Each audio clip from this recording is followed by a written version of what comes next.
बिस्मिल्लाहिर्रहमानिर्रहीम। The topic of discussion is kinetic energy. Kinetic energy को समझने से पहले first of all you must have to know what is meant by energy.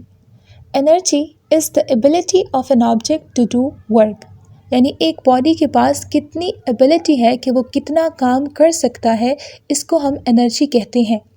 If an object has energy it can do work, यानी कि अगर किसी object के पास energy होगी तभी वो कोई काम कर सकता है, अदरवाइज़ वो कोई काम नहीं कर सकता। एनर्जी की बहुत सारी टाइप्स होती हैं, लेकिन इसकी मेन टाइप्स में एक आता है काइनेटिक एनर्जी और एक आती है पोटेंशियल एनर्जी। आज जो हम डिस्कस करने जा रहे हैं वो है काइनेटिक एनर्जी। काइनेटिक एनर्जी को कुछ इस तरह से डिफ़ाइन किया जाता है कि the energy possessed by a body due to its motion is called kinetic energy, यानी कि हर वो ऑब्जेक्ट जो कि मोशन में होगा उसके पास काइनेटिक एनर्जी होगी, क्योंकि काइनेटिक एनर्जी किसी भी ऑब्जेक्ट के मोशन से एसोसिएट होती है। अगर ऑब्जेक्ट मोशन करेगा तो उसके पास काइनेटिक एनर्जी होगी। तो हम लिख सकते हैं कि if an object is moving it has kinetic energy. लेकिन अगर कोई ऑब्जेक्ट रेस्ट पर है, वो मोशन नहीं कर रहा, तो उस केस में उसके पास कोई काइनेटिक एनर्जी नहीं होगी, यानी कि उसकी काइनेटिक एनर्जी ज़ीरो होगी। तो सेकंड पॉइंट बनता है कि इफ़ अब object is at rest it has zero kinetic energy. इस केस में ऑब्जेक्ट के पास पोटेंशियल एनर्जी होती है, लेकिन उसको हम अभी डिस्कस नहीं करेंगे।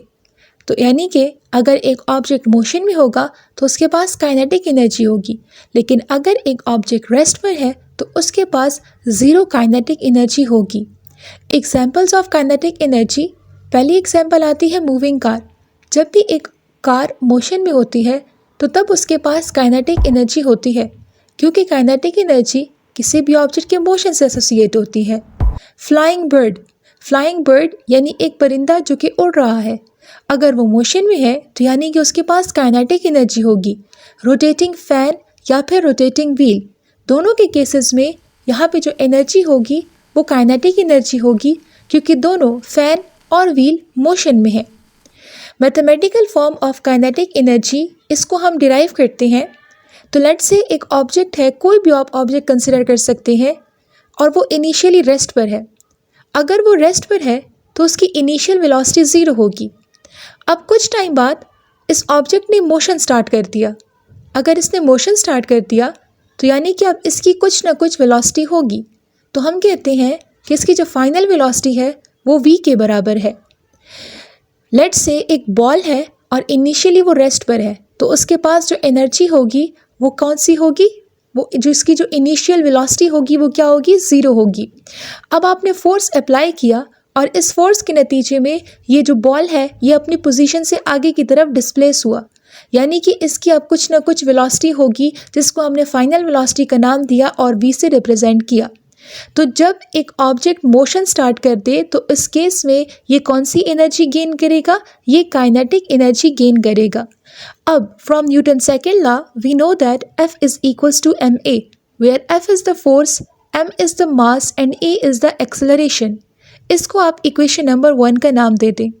From the mathematical expression of work done, जो कि हमने लास्ट लेक्चर में डिस्कस किया था, तो वो किसके बराबर होता है, W is equals to Fs, जहाँ पे W वर्क रिप्रेजेंट करता है, F फोर्स रिप्रेजेंट करके देता है, एंड S डिस्प्लेसमेंट। इसको आप नाम देते इक्वेशन नंबर 2। इक्वेशन नंबर 2 में फोर्स की वैल्यू आप इक्वेशन नंबर 1 से पुट कर सकते हैं, तो इक्वेशन नंबर 2 कुछ इस तरह से आ जाएगा कि W is equals to MAS। अब हम इस्तेमाल करेंगे इक्वेशन ऑफ मोशन।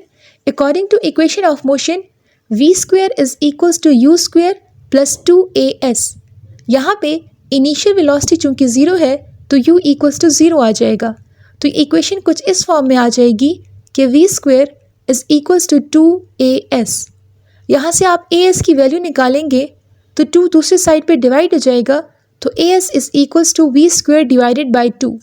यही as की वैल्यू अब हम इक्वेशन नंबर 3 में वर्क डन के फॉर्मूले में पुट करेंगे, तो आपके पास बनेगा W is equals to m into v square by 2।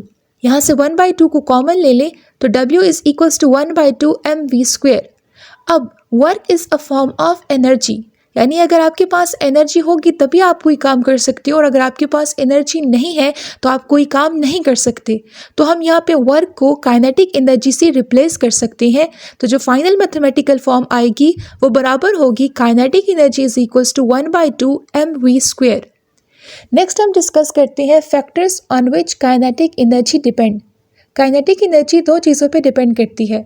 Number 1, mass of an object. Kinetic energy का मास के साथ डायरेक्ट रिलेशन है। अगर किसी ऑब्जेक्ट का मास ज़्यादा है तो उसकी एनर्जी भी ज़्यादा होगी, और अगर किसी ऑब्जेक्ट का मास कम है तो उसकी एनर्जी भी कम होगी। सेकंड आपके पास आता है वेलोसिटी। वेलोसिटी का भी काइनेटिक एनर्जी के साथ डायरेक्ट रिलेशन है, यानी कि अगर आपके पास वेलोसिटी ज़्यादा होगी तो काइनेटिक एनर्जी भी ऑटोमेटिकली ज़्यादा होगी, और अगर वेलोसिटी कम होगी तो काइनेटिक एनर्जी भी ऑटोमेटिकली कम होगी। This was all about kinetic energy. किसी भी कन्फ्यूजन के लिए आप कमेंट सेक्शन में पूछ सकते हैं। चैनल को मत सब्सक्राइब करें, बेल आइकन को प्रेस करें। तब तक के लिए अपना बहुत सारा ख्याल रखें। अल्लाह हाफिज़।